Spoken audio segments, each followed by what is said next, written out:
name's Kieran Gallagher. I'm the Energy and Air Manager at Clean Wisconsin. And today we're going to talk about Integrated Resource Planning, or IRP, with some really amazing experts on this panel. I think Dan teed up this panel really well this morning when he was talking about comprehensive planning and how we can have utilities really deploy an all of the above strategy in order to meet the energy needs in this time. So I just first wanted to give a quick definition of integrated resource planning. It's a long-term plan that utilities develop to meet customer electricity needs that the utilities file with their regulatory body. The plan shows how electricity load growth can be met at the lowest cost mix that uses new generation, energy efficiency, demand response, really all of the above. Wisconsin, I think this was a question already asked on the Whova app. No, Wisconsin does not have an integrated resource plan structure in the state. Rather, utilities share data with the commission staff every 2 years, and then the staff develop the strategic energy assessment that gives kind of a moment of time glance of what the energy landscape looks like in our state, whereas these would be utility-developed plans that forecast over the next 20 years. Because we have an SEA and not an IRP, there is a lack of transparency and comprehensive planning, forcing our Public Service Commission to make decisions without really knowing the full picture and in isolation, so in a case-by-case manner. Reinstating IRP planning in Wisconsin is and has been a priority for a number of organizations like Renew, Clean Wisconsin, some of the others here on this panel. So now I'm going to let each panelist introduce themselves, because I think that they would do a lot better job than me telling you about their accomplishments. And I'm also going to ask them to talk about the benefits of IRP from their perspective. We have a wide variety of perspectives on this panel, so looking forward to hearing about why IRP makes sense. I get the honor of going first. Thanks, Karen. I'm Trish Demeter. I am a managing director for Advanced Energy United. We are a national trade association of companies that bring a wide range of advanced technologies to market. In our membership, we have grid-enhancing technology companies that make our existing transmission system much more efficient and be able to carry more power. We have large-scale wind, solar, battery storage. On the distributed side of the grid, we represent companies that do rooftop solar, battery storage, smart thermostats, smart meters, smart water heaters, and a lot of software platforms to help operate and see into those resources from the utility perspective. Traditional efficiency firms. And then we also represent electric vehicles, charging infrastructure companies, EV manufacturers, and large buyers as well, folks that are interested in policies that will help enable procuring more renewable energy or siting clean generation on site of their factory or data center or whatever it may be. So that's a little bit about us. Wisconsin is a state that we have just started doing advocacy and education in about 7 months ago. We are really thrilled to be here. There is a ton of market opportunity in the state, load growth, but also a lot of interest from utilities and from customers in the types of technologies that our companies offer, and a lot of innovative and economic development opportunities that we think our membership can bring to the table. But Kieran asked, why are our IRPs, why do we care about them as representatives of clean energy businesses? Well, first, it is a process or a structure by which all of these different resources can be considered as part of the resource mix. And how do you then, the process, so the structure, but also the process that can bring the best technologies to the top, to the forefront. IRPs are naturally designed, typically, when they're done well, is to drive the utility to the least cost options.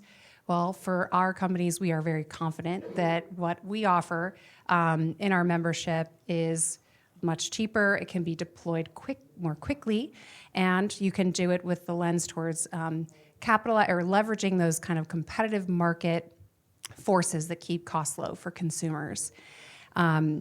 So it's also just market opening. You know, there's a lot of folks that are really interested in batteries, rooftop solar.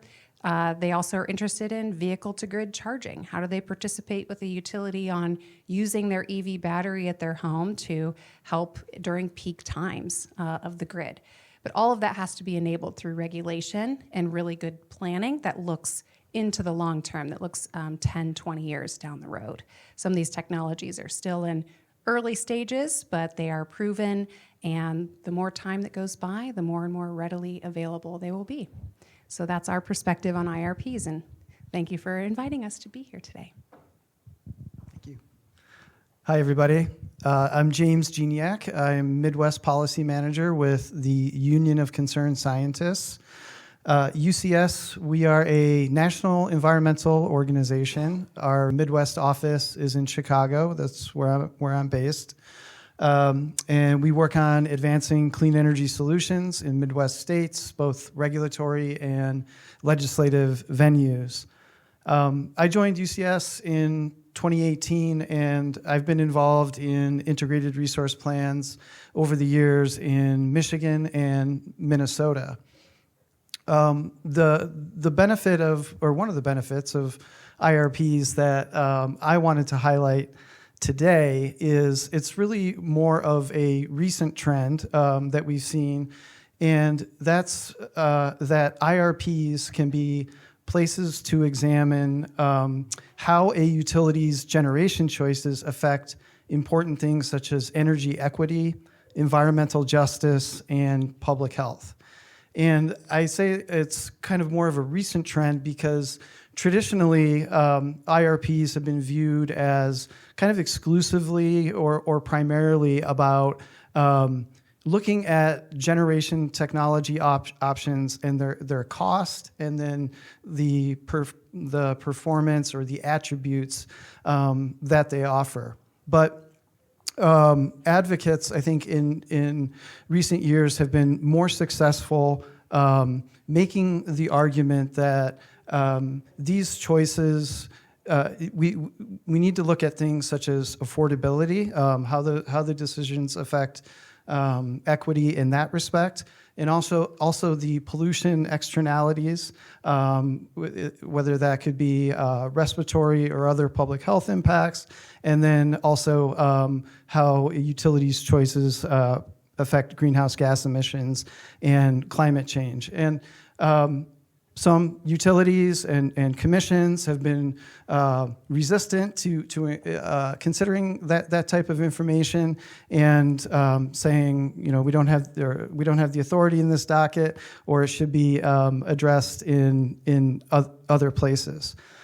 But in more recent years, we've seen commissions and utilities recognizing that, you know, there's greater interest in society around things like climate change and equitable treatment of all people, and so we've been more successful in getting information into the record, and also I think as advocates, we've sought to provide some scientific and technical rigor behind issues of equity and public health. And so something that we've done in some of our cases is work with experts who've developed methodologies using different kinds of models. So looking at things like energy burden, which is the percentage of income that households pay for energy, and arguing that we need utilities to also conduct those kind of analyses to understand the energy burden facing their customers. And the reason why it's relevant for IRPs is that there are resource options that can be deployed in ways that help reduce energy burden. So, for instance, energy efficiency programs, rooftop solar or community solar. These, if a utility selects those as a resource option and deploys them in certain ways, that has the additional benefit of helping reduce energy burdens. Another type of analysis that we've had our experts prepare is a public health study of utilities' generating fleet. And so there's air pollution models such as US EPA has one called COBRA. There's another one called INMAP. And so through these analyses, we're able to translate air pollution from utility generating facilities and how that leads to negative health outcomes and the economic costs from that.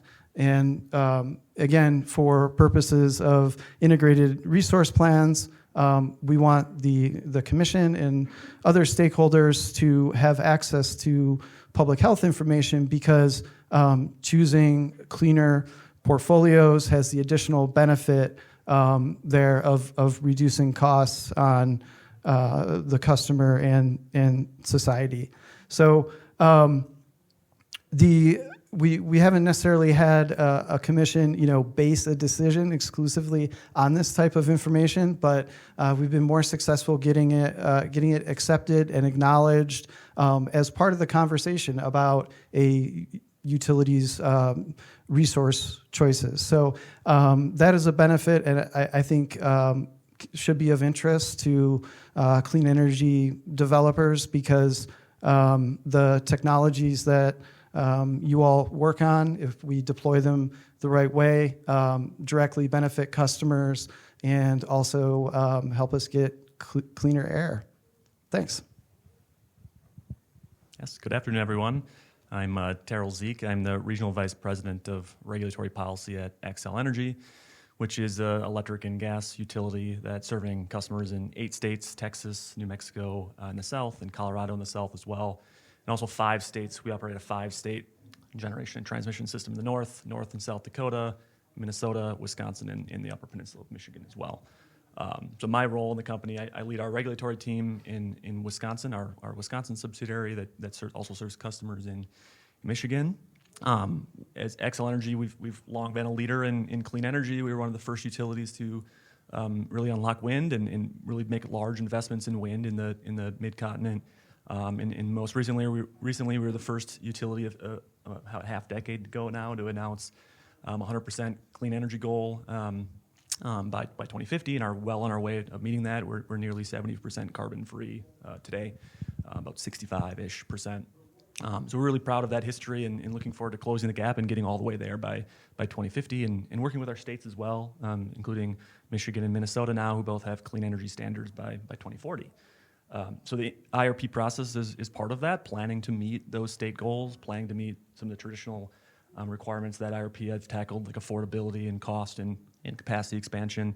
But taking a step back a little bit, all utilities do resource planning, right? We're required to. If you heard MISO talk on the panel on data centers or loads, right, we're required to, at MISO, to do resource planning. All of us are.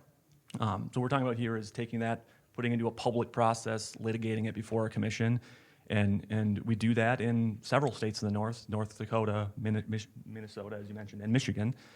So we've filed IRPs in all of those states with different priorities and goals, different outcomes in all of those states. So we continue to work through generation planning in those standpoints. In Wisconsin, we also have a public input process to those IRPs that we go through here, including working with Renew and other advocates in the regulatory environment and the commission, and also participate in that SEA, which is a lot like an unlitigated IRP in some ways, where we file the information, and that's exactly right, sort of compliance in a report that is out there. So I think you all touched on IRP, so I'll leave the benefits there, but looking forward to the discussion.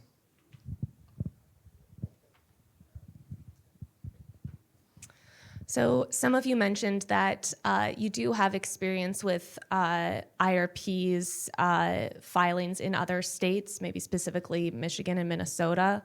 The flavor of IRP or how the process works can vary drastically between states. Could you speak to some good or innovative processes or perhaps outcomes that you've experienced either directly or know of other states beyond the Midwest? Let's start with James. He was nodding along. I was making eye contact with Kieran.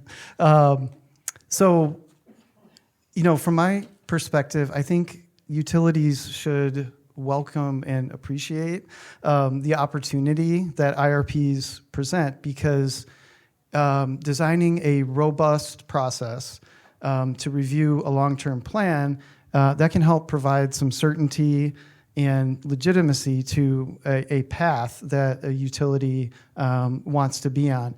And I also think it can encourage creativity in seeking out better outcomes. So the good outcome example that I wanted to share today was from Consumers Energy IRP in Michigan. And that company used its 2022 IRP to gain approval for its plan to phase out all of its coal-fired power plants in Michigan by the end of this year, so by 2025.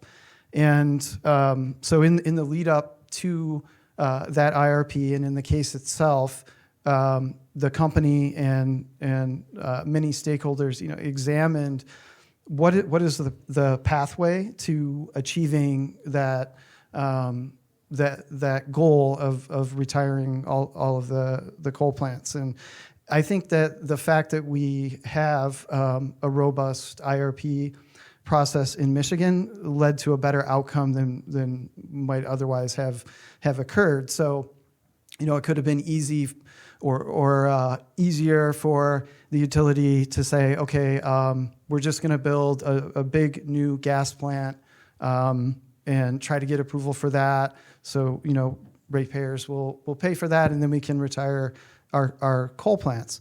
But I think having knowing that the scrutiny that an IRP would entail encouraged the utility, in this case Consumers Energy, to develop other alternative options. And what ended up being was a more ambitious solar development goal, and also acquiring an existing gas plant instead of building a new one. So that I think having the integrated resource plan led to a better outcome there. And also in cases where we have commissions that are reviewing and approving an IRP, that can also encourage settlement. So the utility can work with stakeholders and try to come to some consensus, and then be able to present that to the commission. And so another Michigan example, we were able to reach a settlement with DTE Energy in its last IRP, and that led to an innovative type of program where the company made a $8 million donation to fund community programs to increase home retrofits and deployment of solar and storage. And so those are a couple Michigan examples that I wanted to share.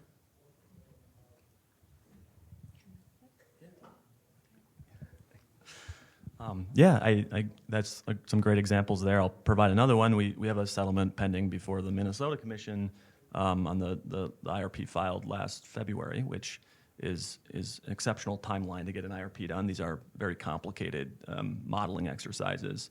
So we're really happy there. Our last IRP resulted in the coal plant plans to close our coal plants in Minnesota.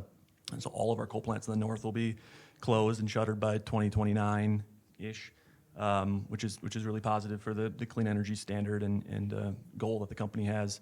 And yeah, so some of the IRPs, the last one took 3 years to complete, and a year for us to prepare. So it's a 4-year process. It is still a snapshot in time that can get updated throughout the pendency of the proceeding. But so IRPs can take a long time and be heavily litigated and controversial, and that's okay, right? That's part of the process. We're glad to see the current one reach a settlement agreement that's positive, resulting in the generation additions needed. Including, hopefully, if the commission approves it here in the next couple of weeks, some new firm resources in the system on the north. So I think that's exactly right, James. It's an opportunity to settle and work with parties, and that's also what we try to do in Wisconsin. Being part of the system that Minnesota is planning, we want to make sure the Wisconsin customers and stakeholders are participating in those proceedings, or at least aware of them going on and can participate, because some of those resources may get constructed in Wisconsin. And that's one of the primary challenges we face in the north as a multi-state utility. Is we have 5 regulators across 5 states regulating one generation system. And as you can imagine, the priorities of North Dakota are very different than the priorities of Minnesota. So there's some tension that we manage and we work with all of our stakeholders. So settlements can be very productive to navigate that controversy and that complexity of our system in the north. So we really like working with Michigan and North Dakota and Minnesota and Wisconsin stakeholders as well. But I can't emphasize the complexity enough. Some of you that may not have cracked the book on an IRP, it quite literally is a book at times of exhibits and analysis. So truly is a transparent process. We run something like 29 different modeling assumptions that look at every hour of the year out for multiple decades at a time to do generation planning. All right, the way I put it is if you have a resource need in the next 5 years, you're in a pretty rough spot, right? Because you need to plan that system because it takes time to procure that generation. So an IRP takes 3 years to complete. That's really challenging for us and developers that we work with to procure resources because it takes time to procure resources. So if you had a 3 or 4 year IRP process on top of a 2 or 3 or longer year generation build-out process, that slows things down. So we want to make sure that IRPs are efficient while balancing the need to be transparent and inclusive in that process. So there's a trade-off there because these are IRPs are used to make business decisions at a utility. They're planning documents that we use to make decisions. This also comes with a good bit of flexibility needed, right? So we're seeing a market shift, not only to a cleaner grid, but also we're seeing an awful lot more load hit the system. Well, not very much of that load was in the IRP filing we've made recently. So what do? You wait till the next IRP to address that? Well, that's probably 2 or 3 years away. So how do you make this market shift between IRPs? And that's why I emphasize that IRPs are planning documents. Plans can change, and there needs to be a process or off-ramps from these processes to incorporate shifts. And there can be a wide variety of shifts. Maybe natural gas becomes more expensive or less expensive. Maybe solar becomes much more expensive or less expensive. Maybe MISO changes the rules on resource accreditation, and it changes, maybe you want to buy less solar and you want to buy more wind. So these things change constantly every single month or year, and it seems to be changing faster and faster every year.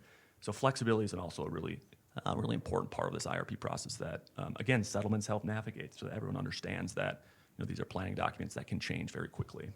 So I'll leave it at that, but. Thank you. Yeah, I think one of my favorite sayings is the juice worth the squeeze? So like IRPs are a big squeeze. It's a lot of work. As Terrell mentioned, it's a book. It's years of work. It's a lot of analysis.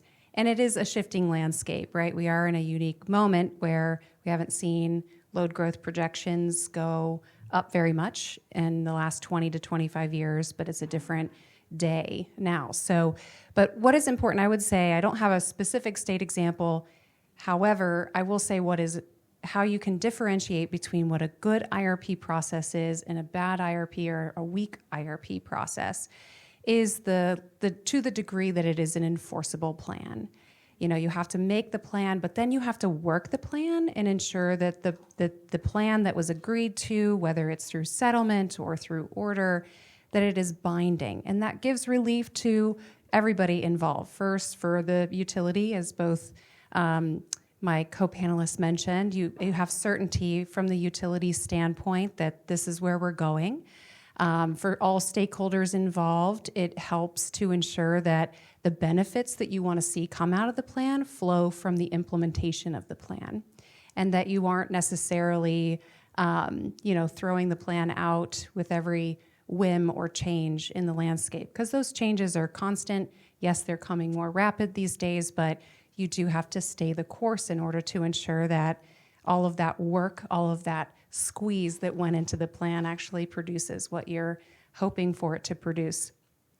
And then the last thing I'll say is for policymakers, so for a state lawmaker or a state regulator or a governor, IRPs can be really helpful to enable or be the buttressing around other state policy goals, whether it's 100% clean, whether they're having true grid reliability issues. The plan can actually help them show to their constituents that there is a process to ensure there's going to be enough power in the next 5 or 10 years. There's a lot of hand-wringing around, will we have enough electricity in the next 5 or 10 years? Well, a long-term plan can ensure that you do take all that into consideration, and that stakeholder process is something that is very important. It can get messy, it can get contentious, but it's an important part of the process because it gets all of the ideas on the table. And from our perspective at Advanced Energy United, it is the process where you can truly do the vetting of the cost effectiveness of newer and emerging technologies.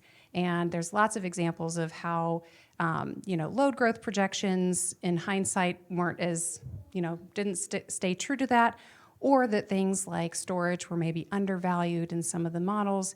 And that stakeholder process can really bring a good conversation to get to the truth around what are the technological capabilities of new and emerging technologies, and how can they benefit customers, and how can they keep the cost low for utilities. So, thank you for those thoughts and examples. I think we started talking a little bit about the limitations of IRP planning, maybe particularly given this moment in time of change. Could you expand a little bit on limitations, but then pivot to how can they be addressed how could an IRP be structured that addresses some of those limitations? I get to go first this time, so thanks. So I think for this one, it's really, what's key to where it can go wrong or where the limitations can show up. First is kind of this transparency thing. It is, resource planning is something that utilities do, but the IRP is a public process. It brings it out into a public forum where stakeholders can engage, where staff of utility commissions are there along the way. And so working from the same data is really important. In states that enable this, that have a utilities modeling or their data, their baseline assumptions kind of out and part of the conversation, it can allow other stakeholders to run different scenarios or use the same baseline assumptions, but maybe change up a few different assumptions in that modeling to present an alternative portfolio, or to make the case that maybe there's some resources here that the modeling is kind of holding back.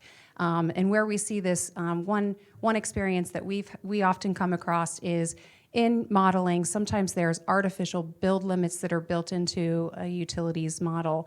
And that's because they have real concerns over how quickly they can get, say, 400 megawatts of solar built. And in that scenario, I think we've found that whenever an artificial build limit is set in an IRP, it almost always gets met or exceeded once the plan starts becoming implemented. So what does that tell us? It tells us that the model may be holding some of that market potential back artificially, and so perhaps we should dig a little deeper into that. If we were to run the model unconstrained and not have that build limit, maybe the market can build more, build faster than what is anticipated in a model. So that's just one example where getting the modeling right and ensuring that everybody's kind of working from the same set of assumptions, or really understanding or have the opportunity to understand the utility. Because also, through this process equally, we found that the utility will say, hey, we can't really do that much demand response because we have a system of real physical infrastructure constraint to be able to do everything that the model or that your assumptions are saying we can do in demand response. It will literally put our system at risk. And we're like, you're right. So we can't do that much demand response, even though we think there's a higher market potential. The technical potential for that much demand response is lower. So, point made, and so we can't do as much as we thought we could. So I think that stakeholder process and working from the same data makes it a much more robust and healthy conversation to get the best outcome. Thank you. I will echo some of those themes on the limitations of IRPs because the current situation is that the software models that are available to do this type of modeling, they're proprietary, and so they're expensive to be able to access. You have to get what's called a license, and it also means that in order to run the model, you need to have experts who also need to be paid. So, participating in an IRP as a stakeholder and participating in the modeling can be difficult, and that's why when we participate, we often join together with other groups. So there'll be like 3 or 4 of us, and we raise a budget to work with a modeling expert, and then one of the key things is to ensure that the utility provides at least a few modeling seats of to stakeholder interveners so that they can be able to access the model and run some different scenarios. And I think that the intervener compensation programs that are available in some states can also help quite a bit with that. The other limitation ties back to my earlier comment about the benefits, and that is, we have a lot of different types of energy proceedings. We have rate cases, we have IRPs, we have air pollution permitting regimes, and I think even though in IRP its very name is integrated, we still run into the case where in talking with members of the public and explaining okay, what is at stake in this particular proceeding, and community members may want to talk about, hey, I'm suffering outages in my neighborhood, or my bill is too expensive, and so I think helping the public and other stakeholders understand what an IRP is deciding, and then helping them find other places where we can continue to advocate for things that matter to them. Yeah, I'll add a few here, but I'm a UW-Madison graduate, and it was around the statistics department, and you hear about Professor Dr. Box, gets talked about a lot, and his famous quote, if you Google it, is, all models are wrong, some are useful. And that holds really true in IRP. It's why I mentioned we run 29 different modeling runs in our last Minnesota IRP filing. We're testing every sensitivity, looking at different solar prices and gas prices and different load shapes and different EV penetration and electrification. Right? There's a lot of different ways to look at this, and some of them are more useful than others. And it comes into those assumptions you're using in that modeling result. And so one of the big pitfalls, I'll talk about some of the big pitfalls we see. One is an assumption of normal weather. Right? A lot of times when we do forecasting, for example, in a rate case, we assume normal weather. Well, weather is not normal, and in fact, it's becoming arguably less normal. So a lot of times what we'll do is we'll do supplemental modeling. So here's the preferred plan for resource procurement in the next 10 years. But let's run this through some sensitivity. Storm Uri was a really tricky situation for the grid, but it's a perfect learning moment. Well, let's run this preferred plan through what would have happened, how this theoretical system would have performed if another Storm Uri happens. Oh, guess what? That battery doesn't dispatch enough to get through that 4 days without solar or wind. Okay, but theoretically in normal weather, that modeling works, but in an extreme weather situation, it does not perform. So that those N-1s, as the engineers call them, or sensitivities, are really important lessons. A model in and of itself is not adequate, when it assumes something like normal weather. So that's a big pitfall, and that gets into the next one, which is assumption of normal technology, or assumption of technology advancement. Right? An IRP, as I mentioned, is a planning document. So if we assume some new technologies come on board at a certain price point that aren't real, well, that's a major risk being introduced into the IRP. So something like long duration battery storage. Well, that's coming to be commercial, but it's not really commercially viable at this point, to the point where we put it in an IRP. So in that Storm Uri example, there's a lot of calls for lithium-ion batteries to fill that need. Well, instead of building let's say a 300 megawatt gas plant, you have to build 9 or 1,200 megawatts of battery storage to get through that Uri event. And now you're starting to get into, you're accomplishing a clean energy goal, but at the risk of, the system and that affordability. So again, to this point is it also gets to the, another thing we've been discussing, so it depends on your priorities, right? What your preferred model is and what restraints you're putting on them. All of the models have restraints. The idea of running an unconstrained model run is not really all that appropriate. So weather would be a restraint, a clean energy standard like Michigan and Minnesota has is a restraint, a carbon cost is a constraint.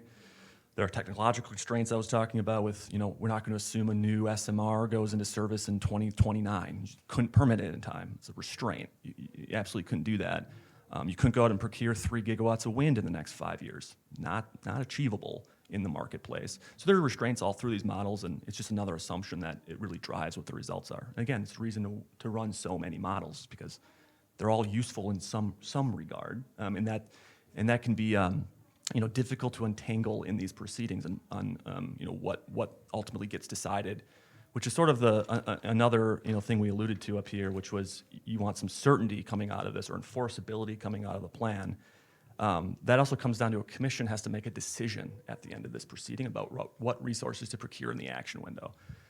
So the action window is usually like 5 to 10 years, and beyond that is more theoretical modeling, informational for where the system might head. So if you have a bunch of modeling results and you don't make a decision, stakeholders and utilities are going, well, this is a planning document and I don't have approval for it. What am I going to go procure? That's a problem. So we've seen commissions punt on hard decisions. So for example, we'll model resources in our IRP called firm. And typically we model as a new gas plant because that's the resource, but we call it firm because we recognize that, maybe in 5 years when we go procure this, battery technology could change, or that might be the preferred technology at the time. But at the end of the day, we need a decision on what to go procure at some point, and we have to make a decision. So no matter what, it's a point-in-time document that we're going to have to live with for the next 5 to 10 years when we go and procure those resources, because we can't drop a new battery in day one as soon as that IRP is decided. There's a time to procure, and things can change under our feet, which is why flexibility is important in the planning document as well, the opportunity to either go back to the commission or pivot, or when you go and procure resources to file permits at the commission, there's some flexibility to deviate from the plan because things can change. So clear decisions are from regulators at the end are critical. Otherwise, the process is just a document that's unapproved. I'll just leave it at that. So we just have a few minutes left. I'm going to transition to some audience questions from the Whova app. This question was so good it was asked twice. And it's basically, why does Wisconsin not have an IRP?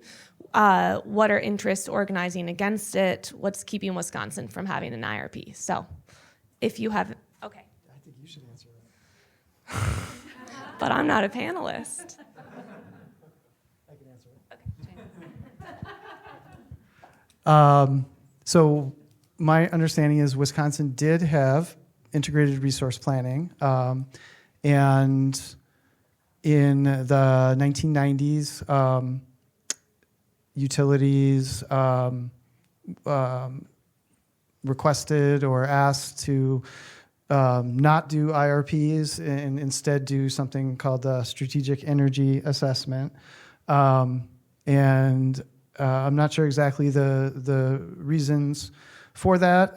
Maybe to like reduce what they felt were unnecessary burdens, and so Wisconsin utilities now, when they want to get approval to build something new, they go to the commission and request a certificate or approval to build, for instance, like a individual power plant. So we think, especially in today's world where, it's not just about adding or subtracting a power plant here and there. Really what's happening is utilities are fundamentally reshaping how they fulfill electricity needs for customers. And so we can benefit even more in today's world because we want to have a long-term vision of where this transition is going, and ensure that decisions that we make in the near term, in the action window, is that what you say? Action plan, yeah. That those decisions that we're also thinking about, 15 and 20 years down the road, and also as we have clean technologies are constantly evolving. They're continually being more competitive when we're talking about the cost effectiveness, and so IRPs are, we think, a extremely valuable and important tool, and Wisconsin would be wise to add that back into to its planning for the energy future. Yeah, you're correct. So Wisconsin used to have what's called the advanced plan back in the 90s and earlier, before my time. And now we have the SEA. I think commission staff in recent years at the Public Service Commission have expanded the scope of the SEA to include more and more data. So for example, we take our IRP that we run, we file it in Wisconsin. It's in our SEA filing in its entirety, because it's one system, one plan from our perspective. Yes, that's not a litigated proceeding, but staff have likely used that SEA within its statutory limits to the extent they can to get at some of these questions that we're talking about up here. And I think the other avenue here is just because there isn't a litigated SEA in Wisconsin doesn't mean utilities aren't going out and talking to stakeholders about this. Before we file an SEA in Minnesota, we're doing an awful lot of stakeholder outreach. We hold public sessions that everyone can participate in. We talk with our stakeholders and experts. We talk about their priorities and what they want to see us do. We talked to the commission in Wisconsin about it, and all of our commissions about it. And then as the proceeding goes on, we're keeping them informed. So it's not like there's no transparency into our resource planning process or other utilities in Wisconsin. That's not accurate a statement. A lot of utilities are going out and being very inclusive in how they do resource planning and making public announcements, and we've always done that as well. We've been telling our shareholders that we're going to go spend money on new generation investments as well. So that it's an expectation that we share this stuff publicly. Again, not a litigated proceeding, which maybe is what the goal is up here, but it's still a transparent process that we're going through and sharing what our plans are and incorporating feedback. We talk with the communities before we go out and build new generation. The last thing I'll say is I couldn't agree more with a more integrated system.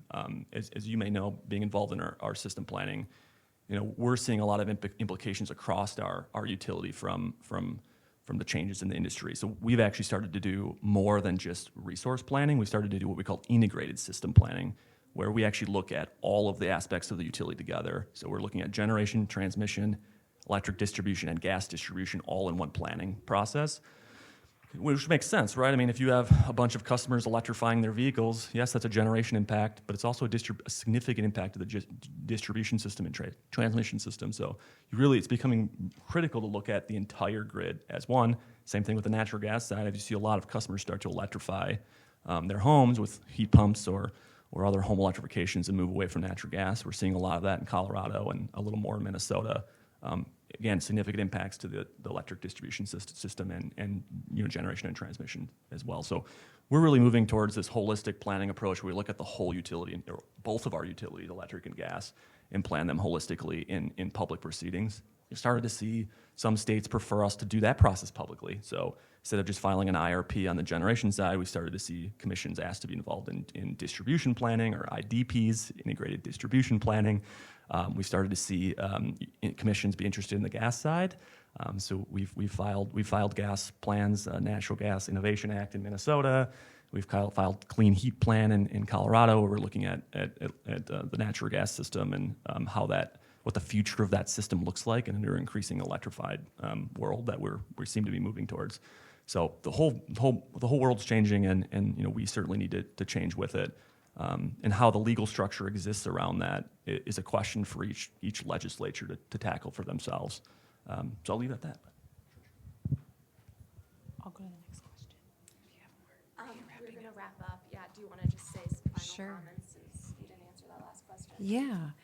I'll just tell a little story of, what in the lack of planning, and meaning like when a plan goes well, you have certainty for all the stakeholders, you have public policy outcomes that can be built into that.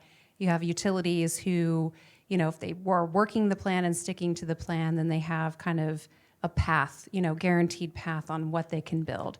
And a lot goes into the factors on what actually gets built. It is sometimes separated from the plan, but we are in an age right now where there's load growth. There's a lot of, like I said, hand-wringing, hair on fire moment. But models aren't perfect. I would agree with that wholly. They're useful. They can be part of the conversation. But in a similar time, in the mid-1960s, there was a lot of hand-wringing around the Cold War, domestic production of energy. It was also the era where we saw a lot of our nuclear fleet built in the United States. And as I was researching this, I don't know the story by heart. I learned this by reading one of our own materials or reports that we authored a few years ago. But Long Island Lighting Company commissioned a Shoreham nuclear facility, and it was done kind of in this, like, we just need this plant for these purposes. They didn't have it associated with a master plan like an IRP. They projected it would cost about $350 million to build. It ended up costing $6 billion. But it took 20 years to build. As soon as it got built, that's when Chernobyl happened, 3 Mile Island happened. So there was a lot of fear about that resource and that asset. So without ever going into operation, the plant was sold then to another utility who closed it down, and it never operated, never produced any power. So that's called a stranded asset in technical terms.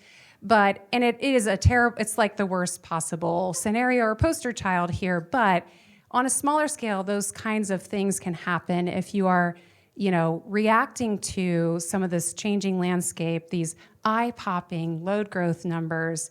If you aren't tying it to a more rational process where you're, looking at data, you're allowing for a robust conversation, you can make hasty investments, or a commission can approve hasty investments that then leave customers kind of stranded and paying. Ratepayers today, as of when this report was written in 2019, they were still paying for that plant, even though it never produced any power. And again, that's worst case scenario, but and don't use that as this is why we need an IRP in any given state. But at the same time, you have to think about kind of the dynamics here at play, which is, it's all where you assess the risk. Who's taking on the risk for these types of investment? We all need energy. We all benefit from energy. We all benefit from the economic development that flows, and the environmental and the consumer equity, and from, just having reliable power. That is the mission of utilities. That's very important. And we can achieve that, but if we have a process and a structure to vet all of those ideas to ensure that the best resources, the best technologies, and what's good for customers, what's good for the utility certainty, for healthy finances, all of those things are important. And you can get that, by and large, with a good IRP process. So anyway, that's how I'll end it. What a way to end with that story. But I want to thank you to all of my panelists for providing your perspective on this topic. I think I'll just end with hopefully we've added just another acronym to your Rolodex, but hopefully you've learned more about how we could potentially increase the transparency of utility planning in Wisconsin. So thanks for being here.